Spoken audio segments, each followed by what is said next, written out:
Bharatiya Janata party की बड़ी आदत खराब है। इनसे बात करो 2026 की तो ये बात करेंगे 1947 की, जब बात करो विकास 2027 की तो ये बात करते हैं 2047 की। भारतीय जनता पार्टी जीते हैं नरेंद्र मोदी, सिर्फ अपने लिए जीते हैं, ना उनका अपने परिवार के लिए जीते हैं, केवल अपने लिए जीते हैं नरेंद्र मोदी। जिस तरीके से आज साक्षी महाराज जी बोल सकते हैं भाई, क्योंकि वो सवर्ण नेता नहीं है। सवर्ण नेताओं ने चूड़ियां पहन रखी हैं।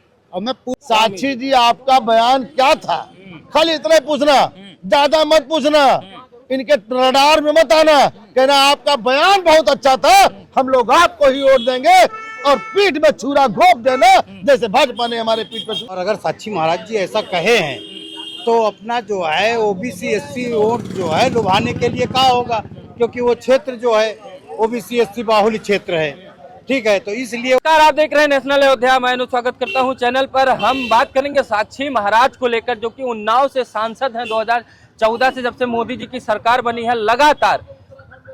अगर उनकी बात सुनेंगे भारतीय जनता पार्टी के जो भी सवर्ण नेता हैं वो तो चुप्पी साध के रखे हैं, वो कहीं ना कहीं इनसे बोलते हुए बच रहे हैं। लेकिन साक्षी महाराज को रहा नहीं गया और बोलने निकल आए। बोलने ये निकल के आ गए कि जैसे लगता है कि उनको सिर्फ ओबीसी समाज के लोगों ने या एससी के समाज लोगों ने ही उनको वोट दिया और वो सांसद बन गए पिछले कई वर्षों से। उन्होंने बोला कि क्या अगर सवर्ण समाज को 90% वाले लोग वोट न दें तो मंत्री और विधायक मुख्यमंत्री नहीं बन सकते। अब एक सांसद होकर इस तरीके से बयान देना चाहिए क्या? वो भी भारतीय जनता पार्टी के इतने बड़े साक्षी महाराज, संत का चोला लपेटे हुए हैं, अपने आप को महाराज जी कहते हैं, लेकिन मुंह से जब निकला आवाज तो कहीं ना कहीं एक समाज को निचोड़ने वाला और एक समाज को सांत्वना देने वाला निकला। तो क्या ऐसे नेता समाज में जहर नहीं खोल रहे हैं? खोल रहे हैं समाज, या तो बोलते ही नहीं, तो बोलते तो समन्वय की बात करते।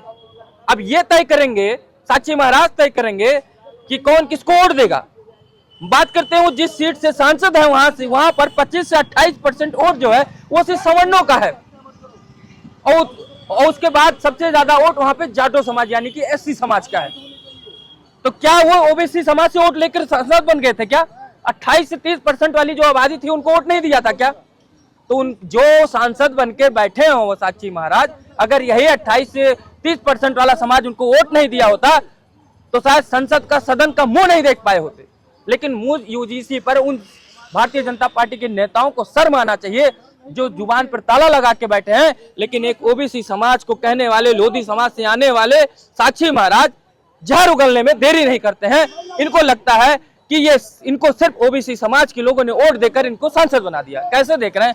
एक सांसद, इसको तो जो है समन्वय की बात करनी चाहिए कि कैसे मामला शांत हो। क्या भारतीय जनता पार्टी के लिए इन्होंने गड्ढा खोद दिया है क्या? देखिए, जिस तरीके से साक्षी महाराज का बयान आता है, वक्तव्य आता है, वो उस पे हम उसकी घोर निंदा करते हैं। जिस तरीके से साक्षी महाराज, अगर वहां पे 28 से 30% आबादी की आप बात कर रहे हैं, लगभग 35% आबादी हम बात करते हैं सवर्णों की उन्नाव में है, और वो 30 से 35% आबादी है वो पूरी तरीके से भारतीय जनता पार्टी को वोट करती हुई नजर आती है। और ये इस साक्षी महाराज जैसे अपने आप को महाराज बताने वाले सांसद को जिस तरीके से एक समाज को दिखता है कि वो 90% नहीं, आप 100% आकर के हमसे लड़ाई लड़ लो।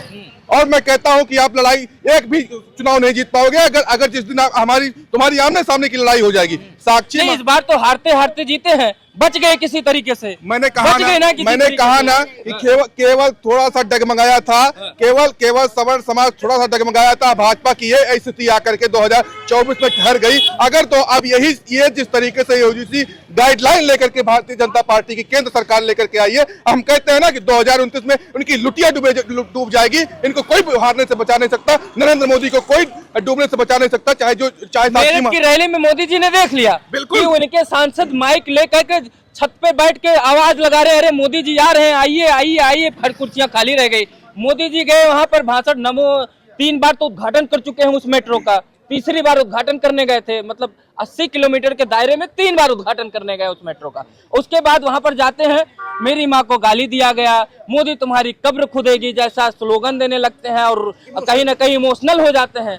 लेकिन चला नहीं वो कार्ड, लेकिन कार्ड चला नहीं। लेकिन उन्हीं मोदी जी को ये नहीं समझ में आता है जब उसी जेएनयू में, बीएचयू में, उन्हीं के दिल्ली जहां पर वो प्रधानमंत्री बनकर बैठे हुए हैं, ब्राह्मण तुम्हारी कब्र खुदेगी, इनको यूरेशिया भेजा जाए, इनकी बहु बेटियों को मांगा जाता है, तब मोदी जी को रोना नहीं आता है, लेकिन उनको अपनी माँ और अपनी मोदी कब्र खुद ही याद आ जाता है। मैं वही कह रहा हूं ना कि देश की जनता को गुमराह करते करते आज लगभग 12 से 13 साल बीत चुके हैं। 12 साल जिस तरीके से देश की जनता को गुमराह किया गया, वही नरेंद्र मोदी सरकार आज जिस तरीके से केवल वो अपने लिए जीते हैं। नरेंद्र मोदी सिर्फ अपने लिए जीते हैं, ना उनका वो अपने बीबी के लिए जीते हैं, ना उनका अपने परिवार के लिए जीते हैं, केवल अपने लिए जीते हैं नरेंद्र मोदी। जिस तरीके से आज यूजीसी कानून ला करके एक समाज को अपराधी बता दिया गया और दूसरे समाज को सेफ जोन में छोड़ दिया गया, ये कहीं ना कहीं एक सवर्ण समाज के लिए आज घातक सिद्ध होता हुआ नजर आ रहा है। और हम एक चीज आपको कहना चाहते हैं कि इस यूजीसी कानून को अगर ये लागू किया जाता है तो आने वाले समय में भारतीय जनता पार्टी की लुटिया डुबोने से कोई नहीं बचा सकता है, खासकर नरेंद्र मोदी को। उसी जिस तरीके से आज महात्मा गांधी को याद लोग करते हैं भारतीय जनता पार्टी वाले, उसी तरीके से देश के दूसरे गांधी की तरीके से नरेंद्र मोदी याद किए जाएंगे। जैसे आज गांधी का अपमान भारतीय जनता पार्टी करती है, उसी तरीके से आने वाले समय में नरेंद्र मोदी का अपमान यही देश के लोग करेंगे गांधी की तरीके से। क्या कर रहे हैं साक्षी महाराज को क्या कहने की जरूरत पड़ गई ये सब, कि अगर 90% वाला सवर्णों को वोट नहीं देगा तो ये मुख्यमंत्री, सांसद, विधायक बनने लायक नहीं रहेंगे। तो क्या साक्षी महाराज को सिर्फ ओबीसी समाज के लोगों ने वोट दिया तभी वो सांसद बने? क्या 28% की आबादी जहां से वो सांसद बनते हैं उनको दबा के वोट देती है तब वो सांसद बने, इस बार हारते बचे हैं? क्या लग रहा है अगली बार इनकी क्या स्थिति होगी? भारतीय जनता पार्टी का कोई सांसद मंत्री बोल नहीं रहा है, लेकिन साक्षी महाराज निकल के आते हैं अपने आप को ओबीसी नेता बताकर, लोधी समाज का नेता बताकर, कहीं ना कहीं सवर्णों के जले हुए पर मिर्च डालने की कोशिश करते हैं। मैं सबसे पहले तो जिस सीट से साक्षी महाराज जी चुनाव लड़ते हैं वहां के बैठे सवर्णों को सीधे कहता हूं कि अगर इनको वोट देना है, आपको इतना सुनने के बाद भी अगर आप वोट देते हैं तो आपको चुल्लू भर पानी में डूब मरना चाहिए, जब ये चढ़ल्ले से कह रहा। अब दूसरी बात आती है सवर्ण नेताओं की। जो हमारे सवर्ण नेता हैं, मैं पूरी जनता से कहना चाहता हूं, सवर्ण समाज की जनता से, कि जो इस समय पे आपके यूजीसी कानून पे एक शब्द जिन नेताओं का नहीं निकला है, आप अगर उनको सम्मान समारोह में सम्मान करने जाते हो तो तुमको भी डूब मरना चाहिए। इस समय पे अगर तुम उनके लिए सम्मान करने के लिए समारोह कर रहे हो तो तुमको देखना चाहिए कि जो नेता हमारे साथ नहीं खड़ा हुआ, हम उसके लिए दरी नहीं बिछाएंगे, सम्मान नहीं करेंगे। तो साक्षी महाराज क्यों निकले? साक्षी महाराज को क्यों बोलना पड़ गया? साक्षी महाराज जी बोल सकते हैं भाई, क्योंकि वो सवर्ण नेता नहीं है। सवर्ण नेताओं ने चूड़ियां पहन रखी हैं। और मैं पूरी जनता से कहना चाहता हूं कि सर्वजन हित पार्टी है मैदान में। आपके सम्मान की लड़ाई लड़ने के लिए सिर्फ अखिल भारतीय सर्वजन हित पार्टी ही दिख रही है। और आप लोग 2027 के चुनाव में एक बार मौका दीजिए, आप देख लीजिए कि सवर्ण समाज की हर एक आवाज बुलंदी से उठाएंगे और 180 सीटें नहीं 160 सीट लेके आएंगे और सरकार में पूरी दावेदारी के साथ बैठेंगे और आपकी बात कहेंगे। इधर इनसे पहले बात करते हैं विश्वकर्मा जी से, ये ओबीसी समाज से आते हैं, अब भारतीय जनता पार्टी के नेता भी हैं। ना हमको ओबीसी में नहीं तो वो तो आपको सर्टिफिकेट तो मिलता है ना उसी का, लेकिन हम बात कर रहे हैं। ये बताइए कि साक्षी महाराज को क्या जरूरत, मतलब अब वो बताएंगे कि 90% वाला इनको विधायक बनाएगा कि 10% वाला? भारतीय जनता पार्टी ने क्या उनको छूट नहीं दी कि आप बोलो बाकी सब चुप्पी साधे रखेंगे? क्या वो सिर्फ 90%? अब मैं उस सीट की क्या उनके समाज के लोगों ने ही सिर्फ जिताया, लोधी समाज के लोगों ने ही जिताया, जो जिस तरीके से बात कर रहे हैं कि अगर हमको 10% वाले कभी विधायक और मंत्री और मुख्यमंत्री, क्या 90 बनाम 10 करने की कोशिश क्या या उनको या तो जनसंख्या का नॉलेज नहीं है कि हमारे यहाँ कितनी किसकी जातियां हैं, या तो वो सिर्फ मोदी के नाम पे जीत के चले गए और साक्षी महाराज के नाम पे भगवा पहन के सांसद बन गए, नहीं तो शायद सदन का मुंह नहीं देख पाते। इस तरीके से नेता बयान नहीं देते। देखिए अब वो धर्माचार्य हैं, मैं बहुत ज्यादा कुछ धर्माचार्य को इस तरीके से बयान देना चाहिए, 80 बनाम 90 करना चाहिए, इस तरह से तो नहीं, 80 बनाम 10 करना चाहिए, 20 करना चाहिए। बयान देना बिल्कुल ही निंदनीय है, उनको इस तरह नहीं बोलना चाहिए। लेकिन अब उनके अंदर क्या दिमाग में बात है, कितने उनके समाज के लोग हैं वहाँ पर कि वो सांसद बना देंगे, ये तो 29 में ही समझ में आएगा। मैं तो सब लोगों से यही कहता हूँ कि जो ऊंच नीच अगड़ा पछड़ा ये भेदभाव खत्म करके पुनः भारतीय जनता पार्टी की सरकार बनाएं, इसी में हम सब की भलाई है। नहीं तो आने वाले समय में वो दुर्गति हिंदुस्तान की होगी कि जिस तरह से पिछवाड़े पे बम फटता है ना तो 80 की स्पीड में भागते हैं, फिर वही हाल ना करें लोग। ये सब भूल करके हिंदुत्व की लड़ाई लड़े। भारत तो हिंदुत्व की लड़ाई का ठेका सिर्फ एक समाज का ले रखा है क्या? जो पार्टी आई हिंदुत्व के नाम पे, वो हिंदुत्व के नाम पे क्या काम कर रही है? हिंदुत्व के नाम पे जो उनके पार्टी के रैली से लेकर हर जगह दिखाई देता था, मेरठ में कुर्सियां खाली रहेगी, प्रधानमंत्री को रोना ही पड़ गया कि मेरी कब्र खोदी जा रही है, मुझे जो है मेरी माँ को गाली दिया गया। बिहार का चुनाव खत्म हो गया, वहां पे मेट्रो का उद्घाटन करने गए, इस तरीके से बयान देता है प्रधानमंत्री देश का। देखिए, प्रधानमंत्री जी को जिस तरह से लोगों ने अपमानित किया, जात सूचक उनको अपमानित किया। अच्छा, उनकी जाति जाति है और ब्राह्मण मुर्दाबाद में एक नारे ब्राह्मण यूरेशिया चले जाओ, उनकी जात नहीं होती, ब्राह्मणों की कब्र खोदी जाती, उनकी जात नहीं होती। तब प्रधानमंत्री को रोना नहीं आता 2014 से लेकर 2026 तक। देखिए, भारत के प्रधानमंत्री होते हैं, राष्ट्रपति राष्ट्रपति होते हैं, प्रदेश का मुख्यमंत्री होता है, एक संवैधानिक पद है, जनमत से जीत कर जाता है। मोदी तो संवैधानिक पद नहीं है ना, प्रधानमंत्री संवैधानिक पद है ना, मुख्यमंत्री संवैधानिक पद है ना। तो उन्होंने जो मोदी की कब्र खोदी हो तो मोदी सरनाम का कब्र खोद दिया, जैसे ब्राह्मणों की कब्र खोदी जा रही, वैसे उन्होंने मोदी की कब्र खोद दी। वो रो रहे अपने जात के लिए और दूसरे जात के लिए। मोदी जी को तो लोगों ने तेली कहा। यहाँ उत्तर प्रदेश के मुख्यमंत्री पूज्य महाराज जी को लोगों ने कहा कि ये बाबर की औलाद है। मतलब इतने निरंकुश हो गए लोग, कम से कम आपस में लड़ रहे थे तो उनसे क्या लेना देना था, उनको तो नहीं इन्वॉल्व करना चाहिए था। आप लोग आपस में लड़ते लड़ते देखिए धीरे धीरे सब मैनेज किया कि नहीं, अपने आप सब ठीक हो गए।